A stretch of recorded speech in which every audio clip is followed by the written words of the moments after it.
How's it going, guys? My name is Zach with the Movie Castle, and today we're going to be talking about my newest Dollar Tree movie haul. I have Blu-rays and DVDs this time, which is great. I don't always find the Blu-rays, but today we have 2 Blu-rays and 10 DVDs, so that is pretty fun. This is haul number 28. Can't believe we're getting that high up. I have a whole bunch of these, so if you like this, at the end of the video a playlist will pop up and you can find more of my Dollar Tree hauls in there. But yeah, 28, we're getting really close to 30, and it's crazy that we've gone this far, but that's of course all thanks to you guys who are watching. This has become the most successful series on my channel, so I want to give you guys a big thank you. To everyone watching, thanks, you're really helping me out. So without further ado, let's go ahead and dive into the Blu-rays. This first one seems interesting. It's another movie I hadn't heard of before, as a lot of Dollar Tree movies are. But this one, Red Rage, They Will Eat You Alive, and you get this lady on the front sitting in this white chair, and everything around her is kind of reddish. And you flip it to the back, and this is what got me interested in it. There's a new drug called Red Devil, which is super addictive, and anyone who's addicted to it will do anything for it. There's this married couple, and the husband's brother becomes addicted, so they decide to go on a killing spree and kill all the people involved with distributing it. And then there's another guy who's addicted to it that's killing all the people who are addicted to it, trying to get their supply. So it sounds like a crazy drug deal bloodbath movie. So I'm really interested to see where this is going. This is Blu-ray DVD combo pack, so you get the disc there, same as the front cover. Pretty much the people on the side are missing, but it is cool. You get the both of them there. Up next, the second Blu-ray, we have Warning Shot, and you flip it to the back. It talks about how there's this mother and daughter. They've been kind of down on their luck, and when suddenly an estranged family member, their grandfather, passes away, but his land has a bunch of water rights, so you get all these bad guys who are trying to intimidate them off their land because they want the money, and it turns into like a mother-daughter crime thriller. But you get a David Spade in his first dramatic role, so that'd probably be interesting. There's a David Spade down there at the bottom, so it seemed like an interesting crime thriller. I don't know. I just saw this and I thought it seemed kind of interesting, and hey, for only $1, yeah, I'll pick it up, I'll check it out. But again, DVD Blu-ray combo pack, same pictures on each, but without the people behind her head. And so yeah, cool to get a Blu-ray DVD combo pack with the slipcase this time. So that's pretty fun. But moving on to the DVDs, and if you guys know my channel, these are primarily scary movies. And up next, one that I was really glad to find because I needed it for my Christmas collection. This is Mother Krampus. Mother Krampus, it talks about how it's based on the myth of Frau Croczilla, who is a witch that during the 12 days of Christmas takes a child on each night. So a pretty creepy thing. I don't think she's actually in any way really related to Krampus, but cool concept, the 12 days of Christmas, making that into something, and this cool image on the back with the red robe and the bird kind of flying, the crow right in front of her. But I do, around December, a bunch of Christmas horror movies, and I knocked out a lot of the big ones last year, so I'm thinking I'll be covering a ton of Krampus movies this coming December, so adding another one to the collection and preparing for the December Christmas videos, because yeah, gotta love Christmas horror.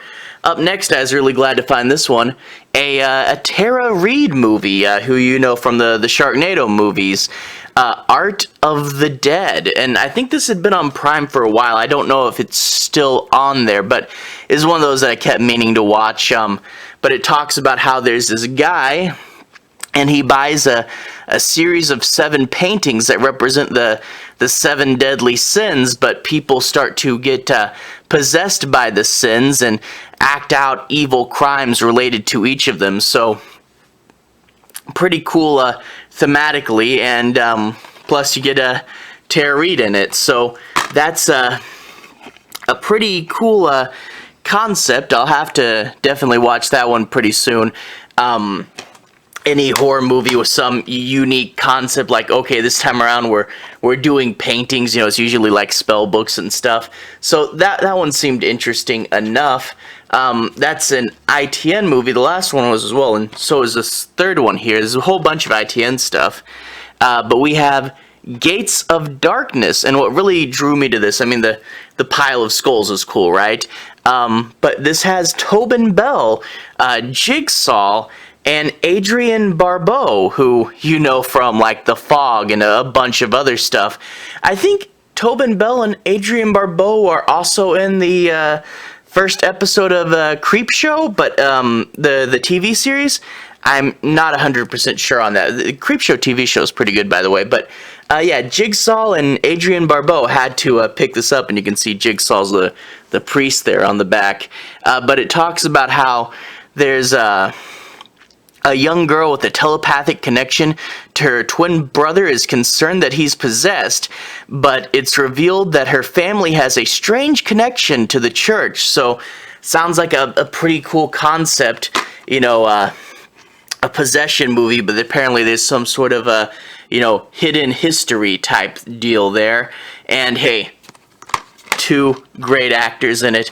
Definitely have to check it out. Tobin Bell's actually been in a lot of stuff. Up next, the Ganzfeld Haunting. Not exactly sure how to pronounce that. Get this nice blue haunted house with a little lady in the red window up at the top. I don't know if you can see her super well. But flip it to the back, and I don't know why she's not credited on the front. I mean, you get Billy Zane and a bunch of other people. But flip it to the back, Taylor Cole. Taylor Cole was the lead role in the remake of April Fool's Day, which is actually a pretty good movie. So, and it lists the Green Hornet, Surrogates, and CSI Miami. But yeah, horror fans probably know her for the remake of April Fool's Day. But it's a group of psych students uncover grisly evidence of a 20-year-old murder spree while conducting an ambitious experiment on ESP, and fight to avoid becoming the next victims while slowly succumbing to insanity. There's a whole bunch of these, haunted house movies that are either the blank haunting or the haunting of blank. There's been a whole bunch of haunting movies, probably inspired by The Haunting and then The Haunting in Connecticut, So I have kind of a collection of haunting movies. It's become one of those things like Amityville. It's not copyrighted and you get a whole bunch of them. But really cool to pick this one up for just $1, add that to my my haunting collection. So the Ganzfeld Haunting with Taylor Cole in it. And then up next, Apparition. I had seen this one floating around a few places. I think it is streaming on Prime right now. I'm not 100% sure. Inspired by true events, and you get the ghost walking down this big red hall. Really cool ghost. And flip it to the back, and it talks about how there's a spiritually guided app that connects you to the other side and guides this group to Preston Castle. And there's apparently historical murder there and some ghost, and they discover that they all have a strange connection to the place. Now, I think this might be when they say inspired by a true story. There have been a few apps where people were led to like dead bodies, go on random adventures and then find something creepy. But I doubt that this is super heavily based on a true story, but I have heard of stories like that. So yeah, an app guiding people to a haunted castle. This really nice and kind of iconic red cover, which is repeated on the disc there. So looking forward to that one. I have a whole playlist of ghost movies, you know, and maybe I should have a playlist of modern tech horror or something, because, you know, this one, it's an app, and I think I picked up a few other ones at Dollar Trees where it's like apps and stuff. Up next, this one I actually have seen, Dark Light, Fear the Light, and this one, you get a mother after a divorce moves into an isolated house with the daughter, and the daughter goes missing, and she says it was a monster, but they, of course, think she did it and put her in an asylum, and she has to break out and fight the monsters and get her daughter back. And this monster, you know, hence the title Dark Light, has this mouth and a big light on its head. I don't remember much about this. This has been a while since I've seen it, but I remember it being pretty good. Not the best thing ever, but good enough. But yeah, it's the one with the aliens where they got flashlight heads.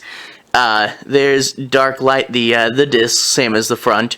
But yeah, I remember it being pretty cool. There's a haunted house. The aliens, you know, stay kind of creepy and almost supernatural feeling, you know. So it was pretty good. Not the best thing ever, but pretty good. Up next, Lifeform, A Monster is Born. And this is another one I had seen around for a bit, hadn't picked up, and then finally found it at the Dollar Tree, so I was really glad to see this. This cover reminds me a little bit of, what was it, the cover to, like, Splice? But you flip it to the back, and one of the critics says, reminded me of the Species series. So, you know, that sort of post-alien horror movies type deal, where you got a bunch of them like Splice and Species and stuff like that. But it talks about how his wife suffers brain trauma, and he tries to fix her with experimental science, and she comes back, but she comes back as a shape-shifting monster and hunts them all down in a secret laboratory. That sounds pretty fun and pretty cool, so I'll definitely have to check this out. I do love, you know, a bunch of sci-fi alien movies, and that's a pretty cool cover with the spikes coming out of her back, and it's on the disc as well there. So that was a pretty fun one, and I've been kind of wanting to watch this for a while. So we've had 2 sci-fi horrors. Gonna go in with another one. This one is Plaguers, and you get this cool monster, almost looks like that monster from This Island Earth a little bit, with a bulging head, and you get some zombies below, and in space everyone screams, so that's cool. But flip it to the back, and it talks about how in this one there's a group of astronauts. They find a ship full of fuel, and they're like, well, we're gonna go and take all that fuel, you know, and they go in and they find that why the ship's abandoned is because there was a zombie outbreak on the ship, and the guys from their ship have to team up with the survivors of the old one and fight the zombies, but the ship is also on a collision course with Earth, which could mean the whole world gets overrun by zombies, so they have to stop that as well. A really fun concept there, zombies on a big spaceship. Again, like I said, I'm a big Alien fan, so the idea that it's like, you know, like the Alien crew but with zombies, I think that's what the other critics said. Yeah, imagine zombies meeting the crew from Alien, so that sounds fun. Have to definitely watch that. Moving right along, just 2 more things left. And this is a dark, epic film, The Comet Kids, and really definitely looks like inspired by Stranger Things or something. You also get the gas mask people a little bit like the Crazies. But flip it to the back, and then again, Stranger Things, all the kids on the bikes, right? But it talks about how there's this kid, and his father had discovered that there's a comet that crashed to Earth that people hadn't, you know, excavated yet. And he has an evil business partner that wants to steal the comet and take it for himself, and they have to find it before he does. So kind of reminds me of Stand By Me, but not a body. Instead, it's a comet. So that is kind of interesting, and I'm wondering how the sci-fi stuff will play out and how this movie will, you know, kick it up towards the end. The disc on the inside is the same as the cover, and this is another Echo Bridge movie. Echo Bridge, ton of stuff at the Dollar Tree. Have to see how this pans out. I'm wondering how much sci-fi and if there's any horror in it, because it, it said dark epic, and you do get those gas mask guys. So this could be a little scary. I don't know. It may just be a sci-fi film. Up next, something that I was glad to pick up. I'd seen this at Walmart for a bit and had kind of passed on it a few times. Finally decided to pick this up. The Croczilla includes 4 bonus movies. So you get a cool big crocodile destroying the city like Godzilla does. And this one, you flip it to the back, and it's got 4 bonus movies. You got Croczilla, the main one. Attack of the Giant Leeches, which is a really old one. Piranha, I was hoping that would be the 95 Piranha, because that's the one I'm missing. But it's not. It's not even the Joe Dante Piranha. It's something about a wildlife photographer, so this is unrelated to the main Piranha series. Voyage to the Prehistoric Planet and Killer Shrews are all older ones, but it's good to, have some classic films as well. But also, it talks about the Croczilla one, Ammo, a 36-foot crocodile. So 36 foot is big. It's not that big. So again, kind of a misleading thing there. Lives in a sanctuary until one day a gangster demands to buy him for slaughter and sale to his restaurant business, and I'm guessing he gets out and attacks the city. But we open it up, and we see that they're all crammed on one disc. Not the most favorable thing ever. I was hoping Croczilla would get its own disc and the rest would be on the bonus disc. But whatever, for $1, that's not that bad, and I'll definitely check them out and see what they're about. But yeah, a lot of the other ones other than Croczilla are classic films, so that's pretty cool to grab some classics. And hey, 5 films for $1, that's 20 cents per film. That's pretty cool. So anyway, 12 things here. A few things I was really excited to get. Like I said, I've been wanting that Croczilla pack before. I'd been wanting Mother Krampus, and then Art of the Dead, and Plaguers, and Lifeform. Those all look really good. But yeah, we got some crime ones. We got a Christmas one. We got Ghost. Well, wait, 4 Ghost and 4 sci-fi, and then a multi-pack. So yeah, pretty cool haul. And there's some stuff in here that I've been really wanting. So glad to pick these all up. I'm definitely going to watch a few of them pretty soon. But anyway, to everyone who's watched so far, thank you for watching. To everyone who's liked and subscribed, thank you. You're really helping the channel out, especially this series. Anyway, have a good day. I'll see you guys again very, very soon. Relevant playlist on the bottom should be with the rest of my Dollar Tree haul, so if you want to see more of those, they should be in that playlist as well. Anyway, have a good day. I'll see you guys again very, very soon. Relevant playlist on the bottom. Have a good day now.